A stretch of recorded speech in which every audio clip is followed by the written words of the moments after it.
नमस्कार। मध्य प्रदेश की मिट्टी, मध्य प्रदेश का सम्मान, एमपी सेलिब्रिटीज के मंच पे हमारे साथ हैं आईटी एक्सपर्ट और राजनीतिक विशेषज्ञ मिस्टर प्रशांत पटेल।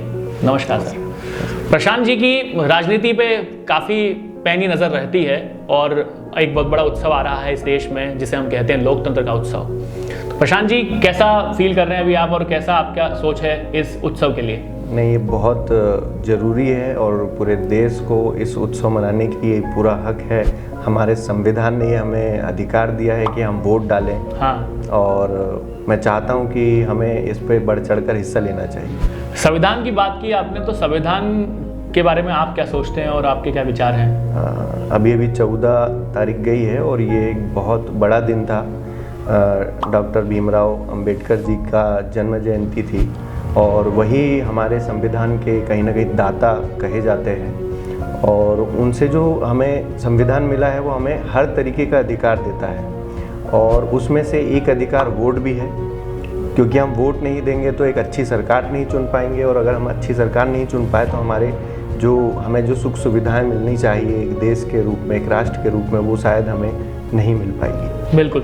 पिछले अंक में हम लोगों ने भी बाबा साहब के जयंती पे एक कार्यक्रम किया था और हमारे ऑडियंस ने उसको सराहा भी है। तो आपने बिल्कुल सही जिक्र किया, बाबा साहब की योगदान तो ये देश याद रखेगा। उसी से हमें ये मतदान का एक बहुत बड़ा राइट मिला है। सर, जैसा आपने मतदान के लिए कहा, पर अभी बहुत सारे नए वोटर भी आ गए हैं, उनके लिए क्या संदेश है, क्या सुझाव है आपके? उनके लिए तो मैं यही कहना चाहूँगा कि ये जो हमारा महोत्सव है इसमें बढ़ चढ़ कर हिस्सा लें।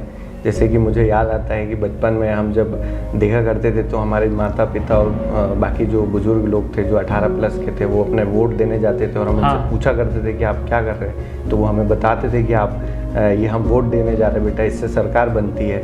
और आज हम वो चीज़ समझते हैं, 18 साल के बाद से हम वोट देते हैं तो हम समझ आता है कि जो आज हम चीज़ें देख रहे हैं, जो तरक्की देख रहे हैं, कहीं ना कहीं वो एक वोट के कारण ही हुई है। तो मैं यही कहना चाहूँगा कि ज़्यादा से ज़्यादा हमें वोट करना चाहिए और अच्छे कैंडिडेट जो हमें लगते हैं, ऐसा नहीं है कि हम ये देख लें कि हमारी सेंट्रल में गवर्नमेंट किसकी बन रही है या फिर उस हिसाब से हम मतदान करें। नहीं, हमारा लोकल लीडर भी एक अच्छा होना चाहिए, हमें उसके लिए भी सोच समझकर वोट डालना चाहिए। सर, देखा है मैंने सोशल मीडिया का बहुत बड़ा प्रभाव रहा है यूथ पे, और यूथ कई बार अपने फोटोज़ भी डालता है, खासकर कई लोग वोट देने जाते हैं तब सेल्फी खींच लेते हैं। कितना सही है ये? आपको क्या लगता है कि ये सही है? ऐसा क्या प्रभावित होता है? मुझे नहीं लगता है कि ये सही है, क्योंकि आचार संहिता जब लगती है उसमें सारे नियम होते हैं कि आपको 100 मीटर के अंदर हमें किसी भी तरीके का प्रमोशन नहीं करना है किसी भी पार्टी का। और अगर हम इस तरह की कोई एक्टिविटी करते तो इसमें कानूनन ये अपराध की श्रेणी में भी आता है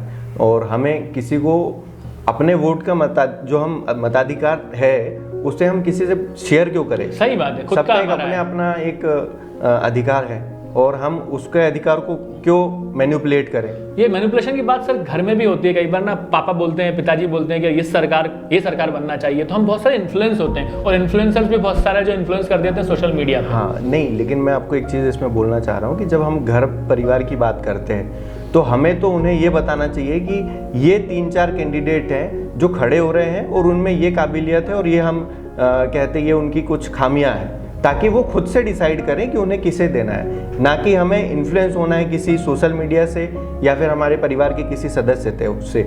और ये मैं देखता हूँ जो हमारी माताएं बहनें हैं और जो हमारे बुजुर्ग लोग हैं वो अपने स्वायत्तता से उनके अधिकार के हिसाब से ज़रूर मत करते हैं और नए युवाओं को भी सोशल मीडिया की किसी भी तरीके की बातों को भरोसा नहीं करना चाहिए। उन्हें ये देखना चाहिए कि जो लोकल लीडर है जो उनके लिए चुनाव में खड़ा हुआ है उन्होंने अभी तक क्या किया, अगर वो पहली बार चुनाव लड़ रहे हैं तो वो ऐसे क्या क्वालिटी रखते हैं कि हमारे क्षेत्र में तरक्की करवा पाएंगे।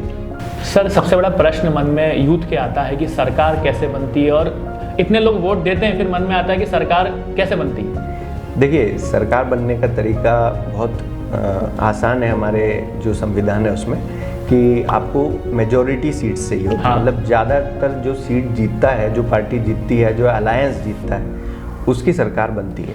कितनी सीटें हैं टोटल हमारे देश में? हमारे देश में टोटल 543 सीटें हैं और अगर हमें सरकार किसी को बनानी है या फिर किसी अलायंस को सरकार बनानी है तो उसके लिए 272 सीट की ज़रूरत होती है। तो ये आंकड़ा काफ़ी होता है सरकार बनने के लिए? हाँ, ये आंकड़ा बहुत काफ़ी है। अच्छा। इससे ज़्यादा की ज़रूरत नहीं होती है और ज़्यादा आ जाए तो सरकार और मजबूत हो जाती है। सही बात है। सर, मध्य प्रदेश के बारे में क्या सोचते हैं? यहाँ पर मध्य प्रदेश में अभी जो सरकार बनने वाली है और खासकर हमारा चुनाव हो रहे हैं, उसके लिए क्या सोचना है आपका? देखिए, मध्य प्रदेश में जैसा कि जानते ही हैं कि 4 चरणों में चुनाव है, तो हमें कोशिश करना चाहिए कि हमारा जो वोट परसेंट है वो कहीं ना कहीं बढ़े, और उसमें यूथ और हमारी महिलाएं जो बुजुर्ग हैं, हमें उनकी हेल्प करनी चाहिए कि वो कैसे ज़्यादा से ज़्यादा लोग वोट करें और हम उनको किस तरीके से वोट करने में मदद कर सकते हैं, क्योंकि जितना वोट शेयर बढ़ेगा, वोट परसेंट बढ़ेगा, उतना एक हमारे देश की तरक्की होगी और हमारे मध्य प्रदेश भी एक बहुत अच्छा राज्य है। तो हमें कोशिश करनी चाहिए कि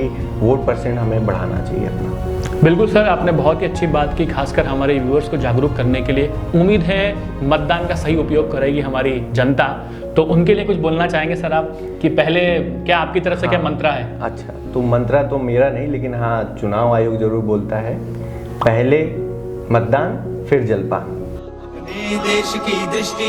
I would like to appeal to the voters that elections belong to you. We are handing over the baton to you. Please come and vote.